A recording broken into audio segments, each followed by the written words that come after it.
Hello and welcome back to the channel. My name is Krashy, and today we're going to be diving into a jungle tier list. I honestly have no idea what patch we're in. I just haven't done one of these in a while because I haven't really had the interest to.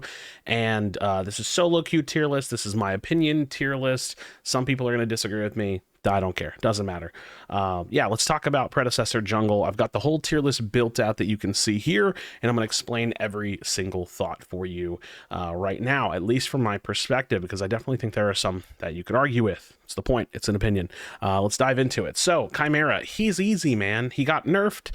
It doesn't really matter.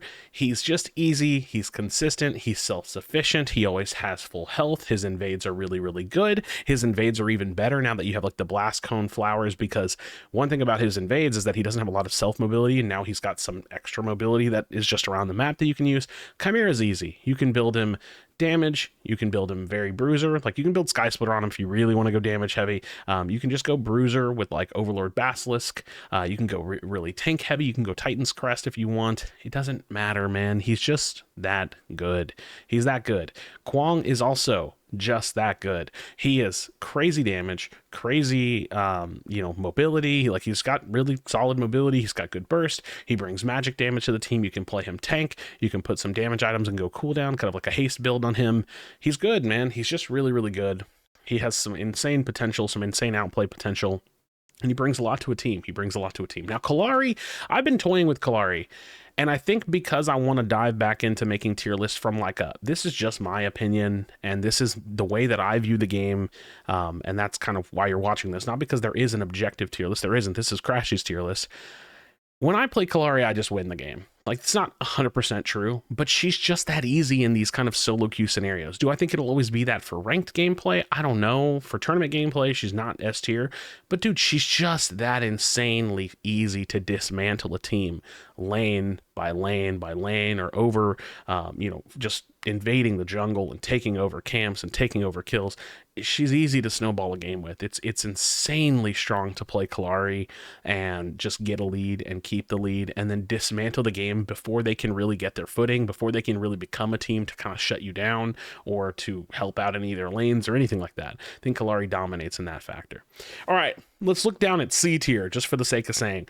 I think they made Grux jungle way, way better. I think that there could be an argument, like, someone's going to look at this and be like, Grux in C tier jungle? Like, oh my god, that's crazy. Dude, he's just not that good a jungler.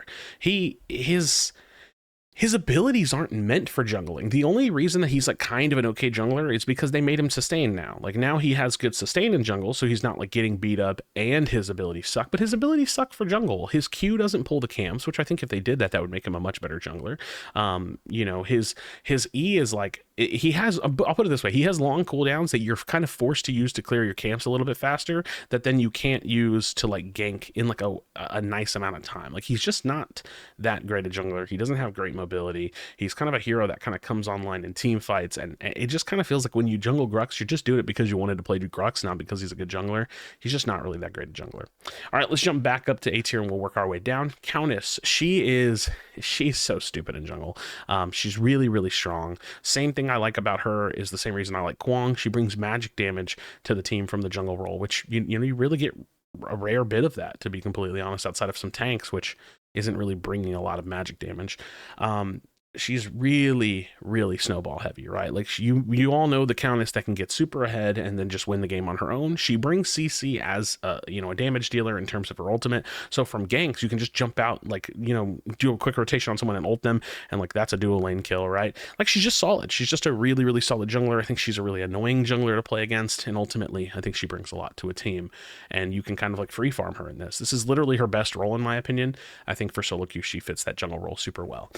Now, Greystone, I think he's always going to be a phenomenal jungler because his invades are just so safe with the blast cones, with his leap.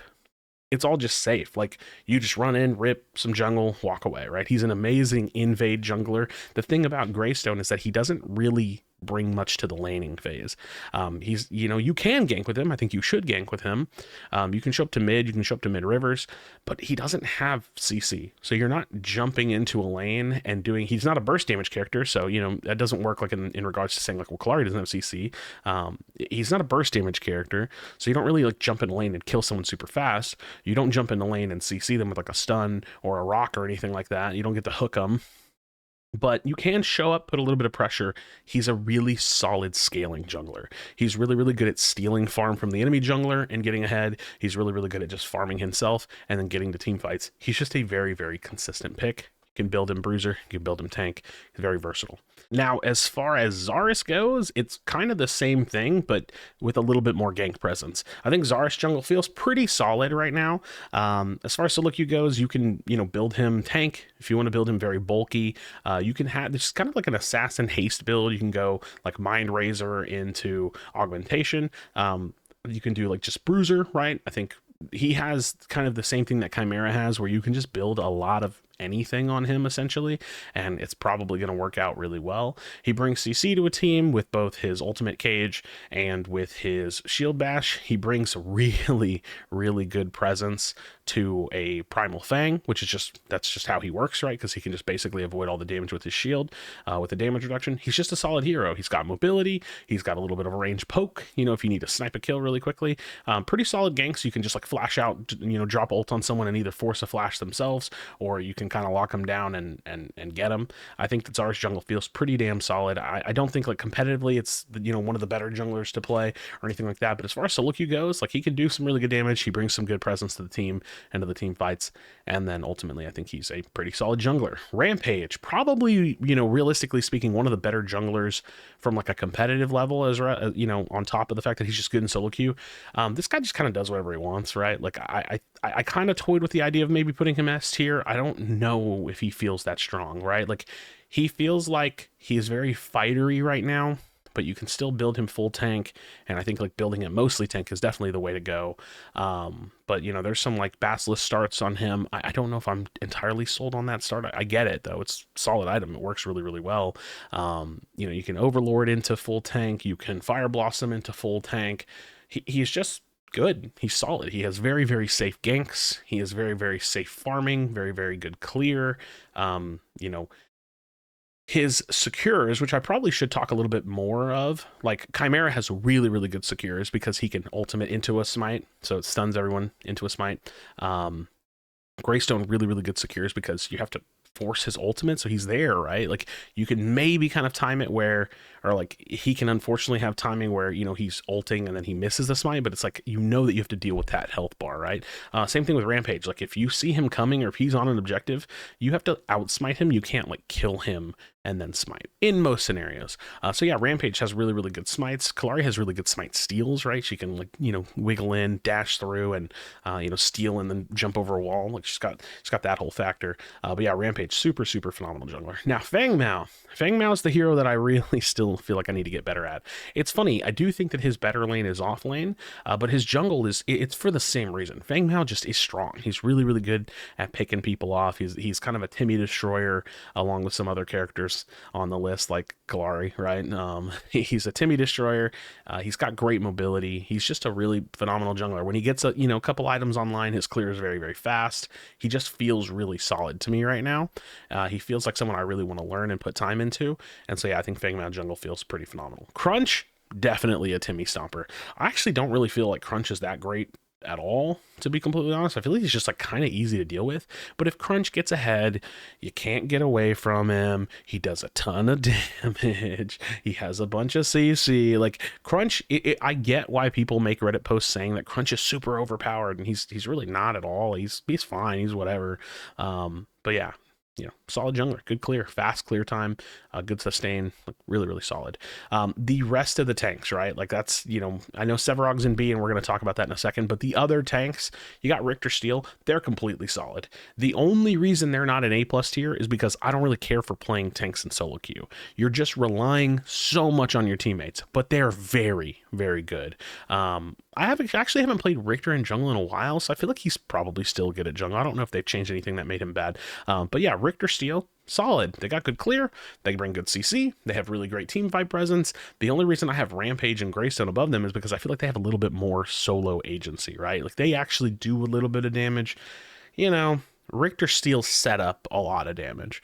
Rampage and Greystone, they kind of like do damage. Chimera, he does damage. Kwang, he does damage, you know? So now as for Sereth, she has that like snowbally potential. She's got that pop off potential, but she's not super strong in jungle. I think we've seen enough competitively to like actually know that she's just got some better matchups in off lane. I actually just don't think she's that great at all. Like she's kind of used for certain off lane matchups.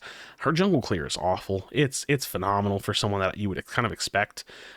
She's got this whole like, you know, attack speed kind of carry gimmick, but you just build her bruiser because she can't live if you do anything like that. She's just not really that great, but she's not the worst in the roster.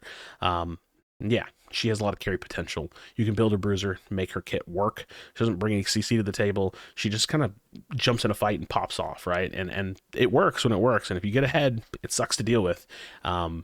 So yeah, but Sereth, she's just kind of okay. That's why she's in like the middle of the pack, right? A tier, pretty okay.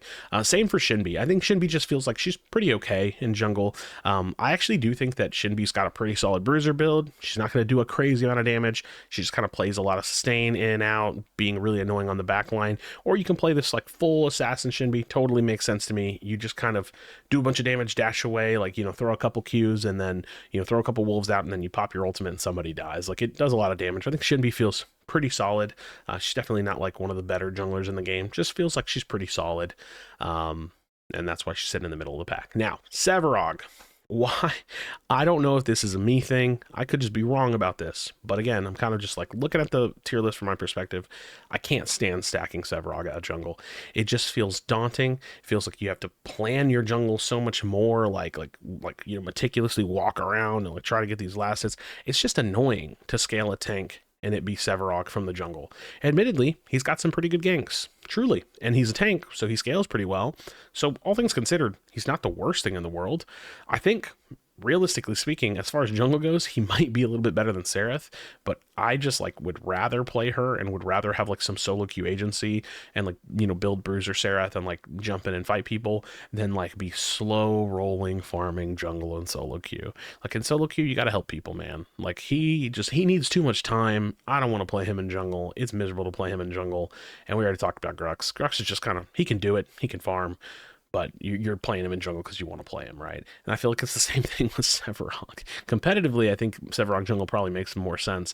Solo queue, I just can't stand to play him in jungle. So, friends, let me know what you think in the comment section down below. I do want to know, because this is really just all my perspective. I think that, you know, any given tier list could have, you know, half the roster could be different in terms of what y'all are thinking. But I finally feel like I've been avoiding putting Kallari in S tier for solo queue because, you know, she's not really that good, but she just dismantles people if you're good at her, and that's what it feels like to me. So drop a like on the video, subscribe for future Predecessor content. Let me know what you think in the comment section down below. As always, be sure to be kind of one another. Tell us whether you love them, and I'll see you on the next video.